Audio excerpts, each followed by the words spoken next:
இன்றைக்கி வந்து Friday morning தான். மார்னிங்லேருந்து ஈவினிங் வரைக்கும் நான் என்ன வேலை செஞ்சேன் அப்படின்னு சொல்லிட்டு தான் வீடியோ எடுத்து வச்சுருக்கேன். இன்றைக்கி பார்த்திங்கன்னா கோவிலுக்கு போயிட்டு பொங்கல் வச்சுட்டு வரலான்னு சொல்லிட்டு பிளான் பண்ணி வச்சுருக்கேன். எதற்காகன்னு பார்த்திங்கன்னா பாப்பாவுக்காக தான் வேண்டிகிட்டு இருந்தேன். அதனால் பொங்கல் வைக்கலாம் அப்படின்னு சொல்லிட்டு இன்றைக்கி கிளம்புறேன். அதனால் பார்த்திங்கன்னா காலையிலே எழுந்து பாப்பாவை வந்து பெரியவளை வந்து ஸ்கூலுக்கு அனுப்பிட்டு சின்னவளையும் ஸ்கூலுக்கு அனுப்பிட்டு 11 மணிக்கெலாம் போய்ட்டு சின்னவளை மட்டும் கூட்டின்னு வந்துட்டோம். அப்புறம் பார்த்திங்கன்னா வீட்டில் இருக்க வேலையெல்லாம் செய்கிறதுக்காக நான் ஸ்டார்ட் பண்ணிட்டேன். வீட்டில் வந்து பெருக்கிட்டு அப்புறம் மாப்லாம் போட்டு க்ளீன் பண்ணிவிட்டு நெக்ஸ்ட்டு பார்த்திங்கன்னா துணிலாம் இருந்துச்சு மடிக்காமல். நேற்று மழை வருது சொல்லிவிட்டு காயப்பட்ட துணிலாம் எடுத்துகிட்டு வந்து அப்படியே ரூமில் போட்டு வச்சுருந்தேன். அந்த துணியை வந்து மடிக்கலாம் அப்படின்னு சொல்லிட்டு தான் உட்காந்துட்டேன். மடித்து வச்சுட்டு அப்புறம் பெருக்கிட்டு அப்புறமா தொடச்சிக்கலாம் அப்படின்னு சொல்லிவிட்டு மடித்து வச்சுட்டு அப்புறமா க்ளீன் பண்ண ஆரம்பிச்சிட்டேன். அப்புறம் மாப்பெல்லாம் போட்டு முடிச்சுட்டு டவுனுக்கு போயிட்டு பூவெல்லாம் வாங்கிட்டு வந்தேன் சாமிக்காக. அதெல்லாம் என்னால் வீடியோ எடுக்க முடியலை. பூ கட்டும்போதும் வீடியோ எடுக்க முடியல. நான் மட்டும் தனியாக இருந்ததுனால எல்லா வேலையும் நானே செஞ்சதுனால ரொம்ப கஷ்டமாக இருந்துச்சு. அதனால் எந்த வீடியோவுமே எடுக்க முடியல. சாமி கும்பிடும்போது கூட என்னால் வீடியோ எடுக்க முடியல.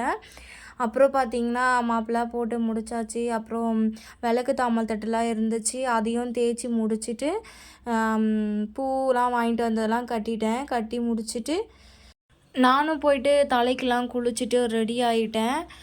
சாரி தான் கட்டியிருந்தேன் இன்றைக்கி. சாரி கட்டிட்டு தான் பொங்கல் கூடையெல்லாம் எடுத்துகிட்டு போயிட்டு பொங்கல் வச்சுட்டு வந்திருந்தேன். நல்ல வேலை இன்றைக்கி வந்து மழை வரலை. மழை வந்துடுமோ அப்படின்னு சொல்லிட்டு பயந்துகிட்டே போனேன். பரவாயில்ல, இன்றைக்கி மழை வரலை. அப்புறம் பார்த்திங்கன்னா அங்கே அடுப்பெல்லாம் மூட்டி கொடுத்து கொஞ்சம் எங்கள் வீட்டுக்கார் வந்து கொஞ்சம் ஹெல்ப் பண்ணார். அப்புறம் பார்த்திங்கன்னா சாமி படைக்கிறதுக்கு வந்து பூசாரி வந்துட்டாங்க. கொஞ்ச நேரம் வெயிட் பண்ணிட்டு தான் இருந்தோம். வர லேட் ஆகிடுச்சி அவங்க. அப்புறம் அவங்க வந்த பிறகு சாமியெல்லாம் ரெடி பண்ணாங்க. சாமி ரெடி பண்ணிவிட்டு நாங்கள் எடுத்துகிட்டு போன பூவெல்லாம் வச்சு அப்புறம் சாமி கும்பிட ஸ்டார்ட் பண்ணிட்டாங்க. சாமியெல்லாம் கும்பிட்டுட்டு நெக்ஸ்ட்டு பார்த்திங்கன்னா தேங்காய் பூ அப்புறம் வேப்பிலை வச்சு என் முந்தானியில் கொடுத்துருந்தாங்க, என் மடியில் கொடுத்தாங்க. அதை வாங்கிக்கிட்டு அப்புறம் வெளியே வந்துட்டு பொங்கல் கொடியை என்ன பண்ணாங்க என் தலையிலே வச்சு விட்டாங்க. அவங்களே வச்சுட்டு கோவில் சுற்றிட்டு கிளம்புமா அப்படின்னு சொல்லினாங்க. அப்புறம் அப்படியே கோவிலை சுற்றிட்டு அப்படியே வந்து எங்கள் தெருவில் இருக்க பிள்ளையார் கோயிலில் போயிட்டு பொங்கல் வச்சு சாமி கும்பிட்டுட்டு கற்பூரம் ஏற்றிட்டு அப்புறம் வீட்டுக்கு வந்துட்டேன். வீட்டுக்கு வந்து சாமி கும்பிட்டோம். வீட்டுக்கு வந்து சாமி கும்பிட்டதை மட்டும் தான் என்னால் எடுக்க முடிஞ்சிச்சு. அப்புறம் எங்கள் வீட்டுக்கார் தான் தீவார்த்தனால காமிச்சார். நல்லபடியாக சாமி கும்பிட்டு முடித்தாச்சு. இந்த வீடியோவில் பார்த்திங்கன்னா எதனா நான் ஒரு தப்பு பண்ணி இருந்திருப்பேன். அந்த தப்பு வந்து என்னன்னு எனக்கு தெரியல. நான் எப்போவுமே எப்படி செய்வனோ அப்படி தான் நான் செஞ்சுருக்கேன்.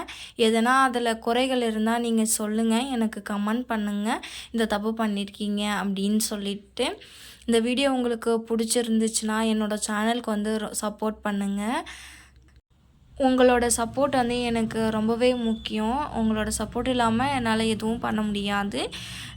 நான் புதுசாக ஸ்டார்ட் பண்ணியிருக்கேன். உங்களோட சப்போர்ட் எனக்கு முழுசாக வேணும். லைக் பண்ணுங்கள், ஷேர் பண்ணுங்கள், சப்ஸ்கிரைப் பண்ணிக்கோங்க. பாய்.